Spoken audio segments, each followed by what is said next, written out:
Let us look to God in prayer. Almighty God, we thank you for this time. As we meditate upon your word, please help us to understand it clearly and apply it in our lives. In Jesus' name we pray. Amen. The book of Ezekiel is named after the excellent prophet whose ministry it records.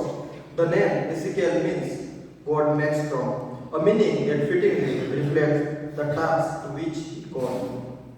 The book of Ezekiel was written during the time of Babylon exile, when Judah had lost its land, temple, king, and hope after Jerusalem was destroyed in 586 BC.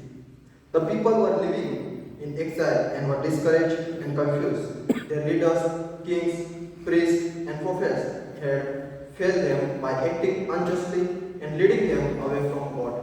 So the people were scattered like sheep without a shepherd. The book of Ezekiel can be divided into four major sections. Chapters 1 to 3, the call and commission of Ezekiel. Chapters 4 to 24, judgment on Israel and Jerusalem. Chapters 25 to 32, judgment on the nations.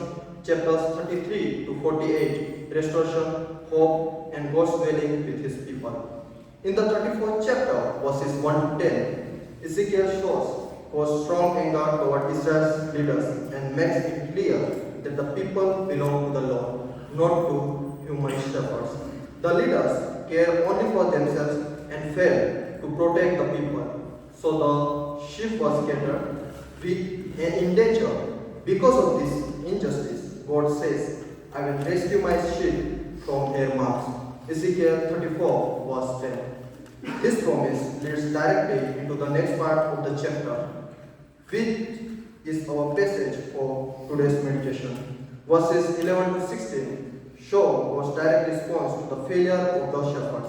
Because the leaders did not care for the people, God himself promised to search for, gather, and restore the sheep of Israel.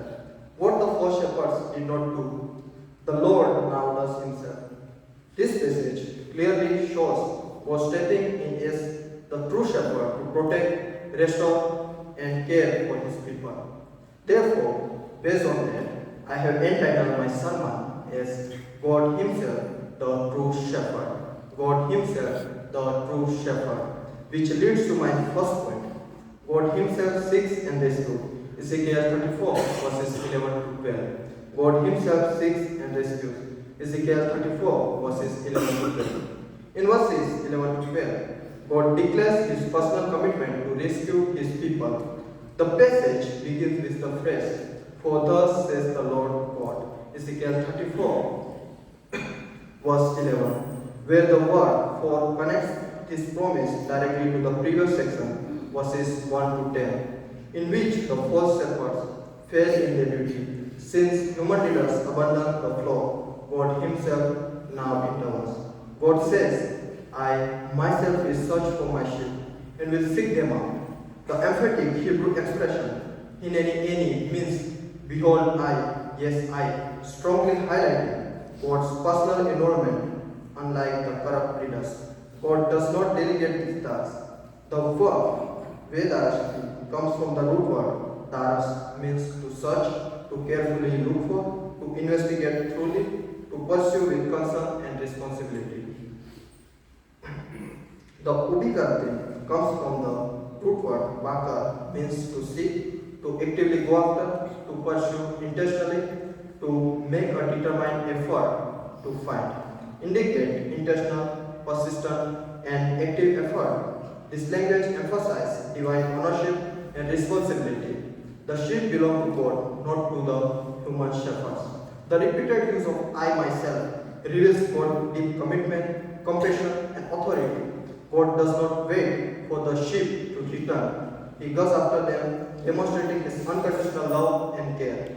This verse offers hope to people who feel lost, abandoned, or forgotten. Through this hope, they will understand that the Lord is for them. Verse 12 deepens this image by comparing God to a shepherd who searches for sheep on the day they are scattered. The word Be'om means day. This word stresses urgency and immediacy. When a sheep is lost, the shepherd does not wait or delay. He searches immediately, trusting not in the sheep's return, but in his own responsibility to act. God rescues his sheep from all the places to which they have been scattered on a day of clouds and thick darkness. A phrase symbolizing exile, judgment, danger, and chaos. Like a faithful shepherd, God knows that lost sheep are weak, afraid, and unable to save themselves.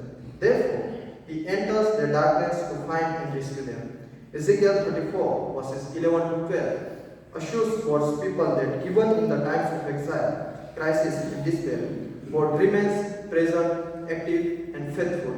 It shows that God will never abandon his sheep, even when their suffering seems overwhelming.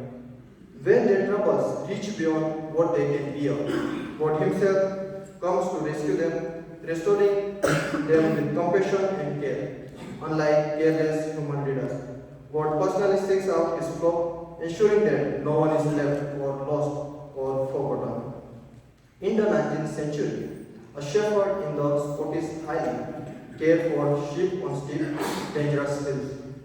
One winter night, a fierce snowstorm scattered his flock, while others stayed inside. He went out, risking his life to search the lost, rescue the trapped, and carry the weak lambs to safety. By morning, he was exhausted, but almost all the sheep were saved. When asked why he risked so much, he said, "A shepherd's life is worthless than the sheep entrusted to his care." This story reflects God's heart in Ezekiel 24, verses 11 to 12. Unlike selfish shepherds, God personally seeks the lost, rescue the scattered, and protect the weak, pointing forward to Jesus, the good shepherd, who gave his life for his sheep. With this, let us go to the next point. God cares for his sheep. Ezekiel 34, verse 13. God cares for his sheep. Ezekiel 34, verse 13. In verse 13, God promised, "I will bring them out, gather them, and bring them into their own land." This language strongly reflects Exodus imagery, reminding Israel of God's earlier deliverance from Egypt. The verb "bring out," "gather," and "bring in" emphasize restoration not only of land but also of identity, community, and covenant relationship. This shows that God will never abandon his people, even if they live among other nations or are scattered across different countries. God will gather them and bring them back to their own land. Being separated from the land means separation from home and from a sense of God's presence. God's promise of return assures the people that exile is not the final word.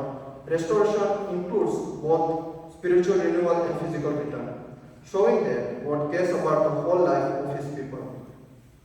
God does not abandon his people. Instead of sending another human leader, God himself promised to gather them.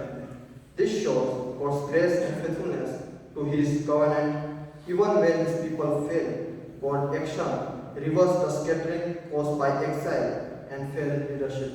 Feeding the sheep on the mountains of Israel signifies both physical provision and spiritual belonging. The mountains symbolizing blessing and strength, while the inhabited places point to safety, stability, and restored community.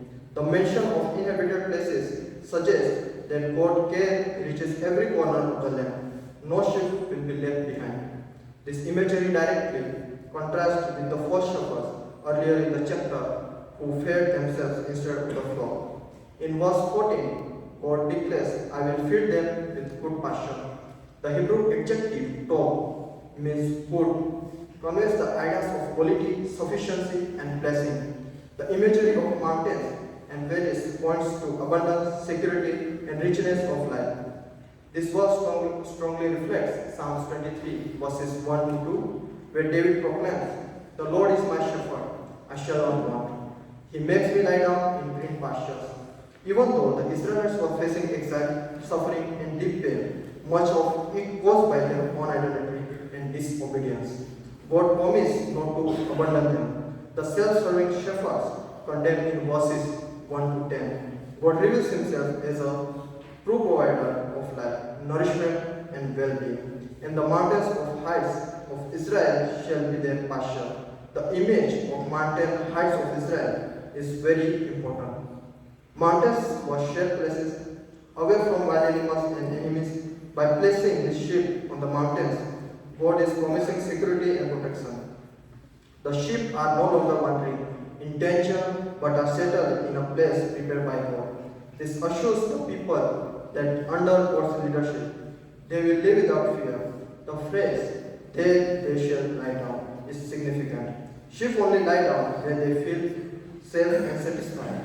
This shows that God's care brings inner peace, not just external provision. The people who once lived in exile, fear, are promised a future of rest and stability. God does not drive his flock harshly, he leads them gently. God promised to feed his sheep with good pasture and rich pasture. The language shows abundance and quality, not scarcity. God gives what is the best for his people. This reveals God's loving character and his commitment to meet both physical and spiritual needs of his people. Verse 15 deepens this promise. I myself will be the shepherd of my sheep, and I will make them lie down. This verse is the one of the most beautiful and comforting statement in the book of Ezekiel. The repeated use of I myself emphasizes God's personal and direct involvement with his people. To lie down signifies peace, safety, and freedom from fear, since sheep lie down only when they feel completely secure. This language reflects the restoration of Shalom, a state of wholeness, stability, and well-being under God's care. God says, I myself will be the shepherd of my sheep. The statement reflects a close and covenantal relationship. The sheep belong to God. They are my sheep. God does not see them as objects or numbers, but as his own treasured people. God's leadership is loving and just, unlike the harsh and selfish leadership experienced by the people before the exile. Ezekiel 34 verses 14 to 15 portray God not only as shepherd who rescued his flock, but also as the one who sustained them daily. The verses highlight God's covenant faithfulness and compassion, unlike failed human leaders. God does not merely bring his people back from exile. He remains with them, caring for them continually and leading them into a restored life of peace and security. Which leads to my fourth point, God the shepherd of justice and mercy. Ezekiel 34 verse 16. God the shepherd of justice and mercy. Ezekiel 34 verse 16. Verse 16 reveals the deeply personal and compassionate care of God as the true shepherd. God promised, I will seek the lost, and I will bring back the straight, and I will bind up the injured, I will strengthen the weak. This verse clearly describes the heart and character of God as the true shepherd of his people.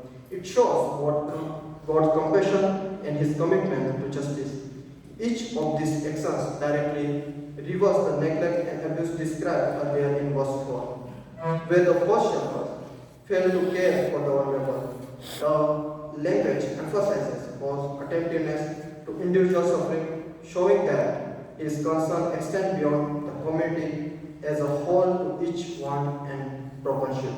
However, this verse also contains a clear warning of judgment. The faint and the strong I will destroy. This does not mean physical strength alone, but those who gain power by exploiting, oppressing, and treating others unjustly. God's role as shepherd is therefore not only loving but also morally responsible.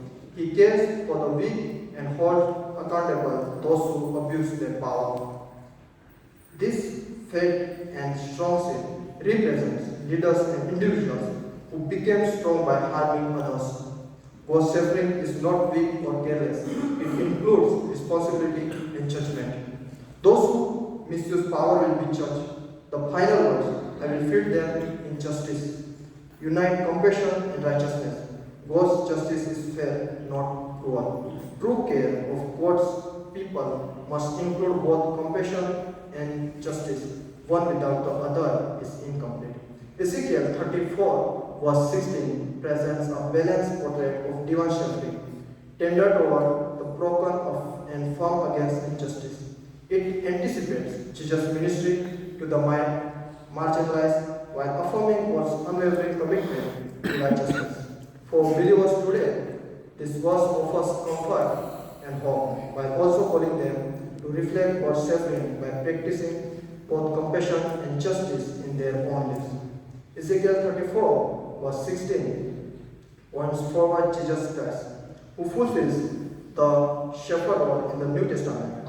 Jesus seeks the lost, Luke 19, verse 10, heals the broken, Luke 4, verse 18, and challenges the self-righteous and powerful, Matthew 23. Through Christ, God's suffering becomes visible and personal. This passage also speaks strongly to us today.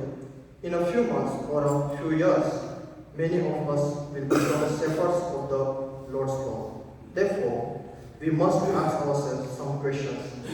Will we feed ourselves or will we feed the flock of God? Will we seek comfort and power or will we seek and rescue the scattered sheep?